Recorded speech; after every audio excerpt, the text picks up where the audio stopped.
Olá, tudo bem? Meu nome é Juliana. Eu vim hoje apresentar para vocês uma nova visão, um estudo diferente da Revolução Francesa que a gente está acostumado a estudar em sala de aula.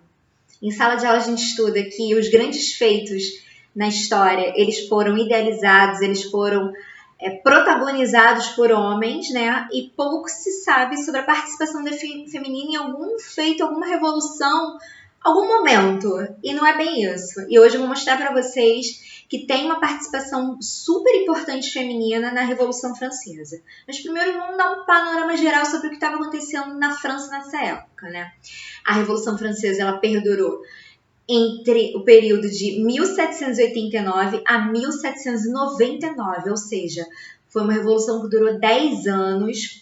Ela é a ruptura, especialmente conhecida, né, pela ruptura, uma agitação política e social na França, conhecida pela ruptura da Idade Média para a Idade Contemporânea, que é o período que estamos até os dias de hoje, né, e também responsável pelo fim do absolutismo, fim do antigo regime.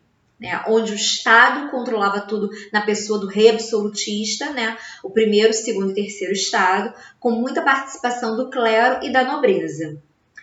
Durante a Revolução Francesa, foram idealizados, foram influenciados por pensamentos iluministas. Né? É um movimento que começa na Inglaterra, com John Locke, e se espalha durante a Revolução Francesa pela França, né?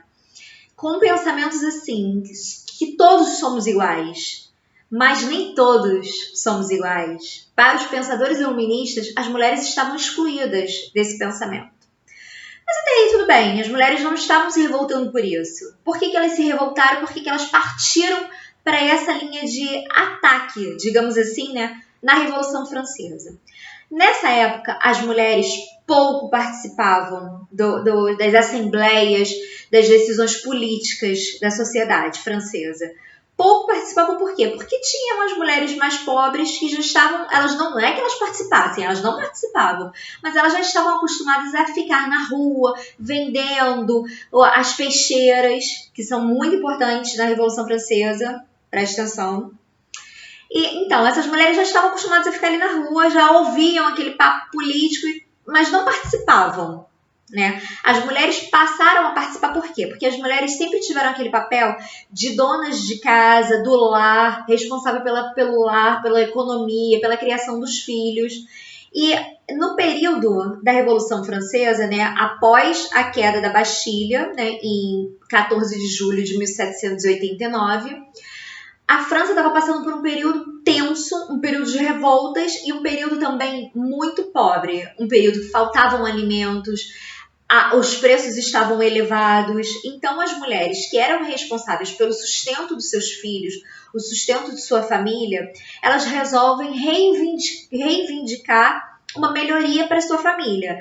Elas marcham junto com essas peixeiras, elas marcham até Versalhes, que era onde o rei se encontrava, Luís XVI. Elas marcham até Versalhes. E eu não estou falando das mulheres peixeiras ou das mulheres mais pobres que já estavam nas ruas, não. Estamos falando aí de todas as mulheres, porque essa crise atingiu todas as famílias na França. É claro, menos a nobreza, né? Então, nessa marcha para Versalhes, nós temos a burguesia, nós temos as peixeiras, nós temos as mulheres pobres. É como os livros costumam dizer. Nós temos a burguesia e as sans-culottes, que aí são as sem-culottes, né? As mulheres de classe mais baixa na França. Elas marcham até Versalhes nessa tentativa de reivindicar com o rei. Não estamos falando ainda de um momento assim de revolução, de queda da nobreza, não é nada disso. Elas só pensam em marchar até Versalhes, que era onde o rei se encontrava, para reivindicar essa baixa nos preços e reivindicar essa falta de alimento, a falta de pão na França. Tanto que faz o retorno do rei até Paris. Né? As mulheres elas têm esse primeiro momento dessa participação mesmo de tentar angariar alimentos para sua família. E os homens falam, ok, então a participação de vocês foi legal, obrigada, vocês conseguiram fazer com que o rei voltasse, desde que a gente toque a Revolução Francesa daqui. Nada disso. As mulheres gostaram dessa participação, as mulheres queriam participar mais ainda das assembleias, ter direito a voto. E nós temos aí nesse momento também, em 1789, a elaboração da Declaração dos Direitos do Homem e do Cidadão. Atenção, direitos do homem e do cidadão, das mulheres não. As mulheres não estavam incluídas nessa declaração. As mulheres sequer eram mencionadas nessa declaração. O que faz com que elas se revoltem também com isso. Por quê? Porque elas participaram desse início da marcha, né, para Versalhes. Elas queriam participar mais da Revolução, e em 1791 tem uma mulher importantíssima que era da burguesia, para vocês terem uma ideia de como isso realmente afetava todos os setores, todas as classes sociais na França, né? Uma mulher da burguesia chamada Olympe de Gouges, ela reivindica os direitos para as mulheres, porque as mulheres passam a querer uma participação maior, querer reivindicar por direitos civis, de cidadania, e nisso é promulgada a Declaração dos Direitos da Mulher e da Cidadã. Só que, quando o rei Luís XVI ele é decapitado, Olympe de Gouges não concorda com essa decapitação. E sendo uma mulher da burguesia, ela é acusada de ser uma pessoa contra a Revolução. Ela é acusada de ser uma girondina, porque girondina era quem era, nesse momento, contra a Revolução Francesa. Então, por ser acusada de ser uma girondina, além de ter iniciado Iniciado não!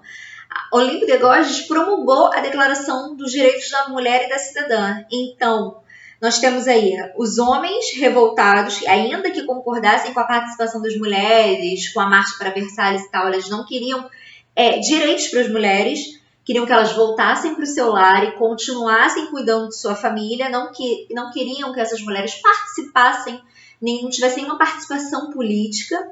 Então, nós temos essa camada insatisfeita, mas a camada da burguesia também insatisfeita por ter uma mulher burguesa que acabou se mostrando contra a Revolução pela questão da decapitação de Luís XVI. Então, o que acontece com Olympe de Gouges? Ela é decapitada também. Importante também a gente ressaltar um outro momento da Revolução Francesa, né? Quando o rei é guilhotinado, a França acaba entrando em conflito com os seus países vizinhos. E nesses conflitos com a Áustria, com a Prússia, nós temos aí também participação feminina. Ou seja, a mulher tomou gosto pela revolta, pela revolução, por reivindicar direitos que ela passa a querer defender como um homem, né, entre aspas, né, como um homem, ela passa a querer defender, se alistando para tomar essa frente no exército, né, nessas guerras, nessas revoluções contra esses outros países vizinhos, a fim de defender a sua pátria, a sua nova pátria, né? A França tinha deixado de ser a pátria absolutista para passar a ser uma pátria republicana. Então, as mulheres queriam defender essa nova França, esse novo Estado, né? Daí o conceito de Estado-nação.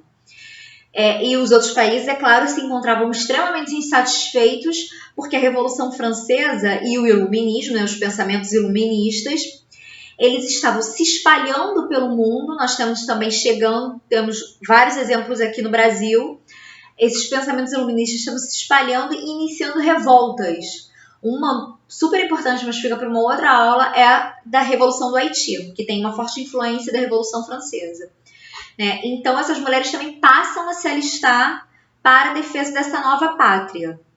Aqui eu trouxe duas ilustrações para mostrar para vocês, né? Mas eu vou mostrar a primeira, nesse contexto aqui, que é exatamente das peixeiras parisienses. Olha, vocês estão conseguindo ver? Das peixeiras parisienses que participaram da marcha para Versalhes, né? A próxima ilustração eu mostro já. Eu até posso falar dela agora. É uma ilustração, ela é muito comum, é uma imagem muito comum mesmo no estudo da Revolução Francesa, no estudo da França, porque é a imagem da revolução, né? A imagem da liberdade, uma imagem feminina, porque queriam passar a ideia de pátria mãe, pátria mulher, pátria que acolhe. Então, por isso é uma imagem feminina da Revolução Francesa, né? A Marianne, ela é o símbolo da Revolução Francesa com o seu conceito, com o seu lema, né? De igualdade, liberdade e fraternidade. Essa gravura, ela está exposta no Museu do Louvre, em Paris, né, o seu original. Aqui nós temos, olha.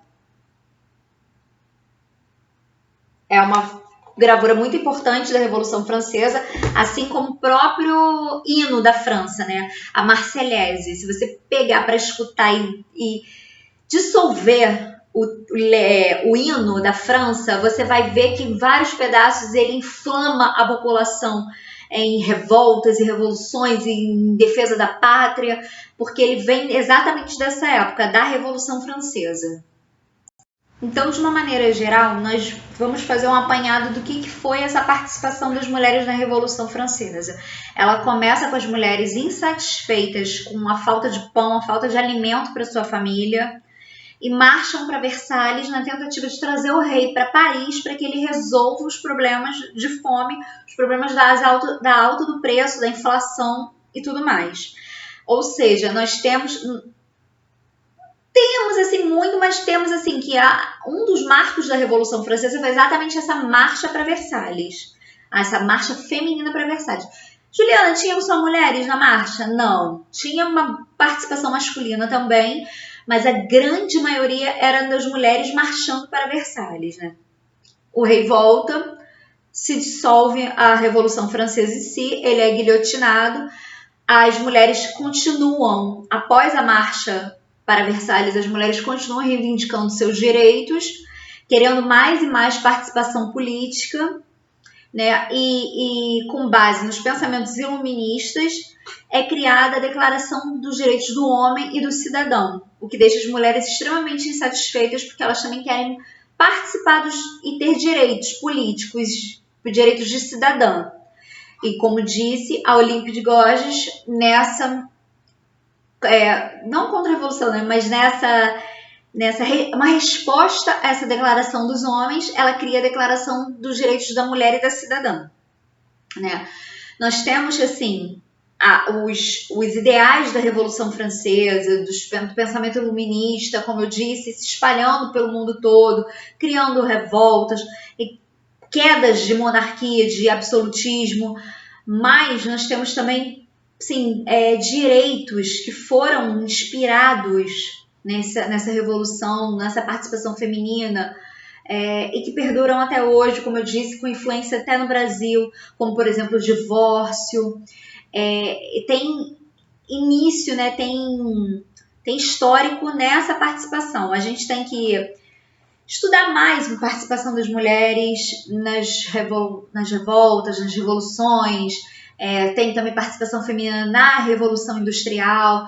Nós temos que abordar isso de uma maneira melhor, mais ampla, porque as mulheres participaram bastante de grandes feitos, de grandes revoluções. A história, ela não é feita e idealizada e concretizada toda por homens.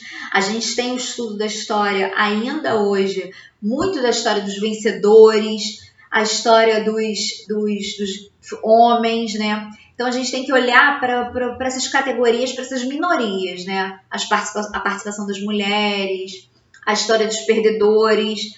Eles perderam porque eles se entregaram?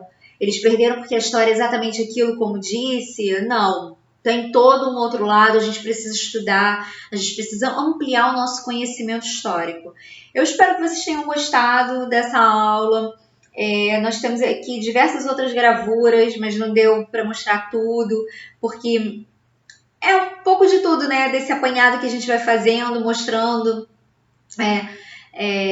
seguindo com os direitos da mulher, né? A gente mostra que a mulher, especialmente na França, né, como a gente está falando, ela se torna cidadã a partir da declaração em 1791, porque ela ficou de fora da declaração dos homens. Então, a gente percebe que assim, a participação das mulheres na Revolução Francesa, ela desencadeia uma série de outros questionamentos das mulheres. Peraí, se eu pude lutar pela família, pelo alimento, eu também posso lutar por mim, pelos meus direitos, por uma mulher cidadã, uma mulher participativa politicamente, porque a mulher não era vista, não era bem vista como ativamente, ela podia participar das assembleias, mas sem participar com direito a voto, ficava nas tribunas apenas observando, e as mulheres não queriam apenas isso, elas queriam participar. Então é a partir da Revolução Francesa, a partir dos direitos da mulher cidadã, é que nós temos um avanço na mulher no estudo da história, um avanço da participação feminina e dos direitos da mulher. Eu espero que vocês tenham gostado, né? Como eu disse, espero que vocês tenham gostado da aula. Eu vou ficando por aqui. Muito obrigada a todos.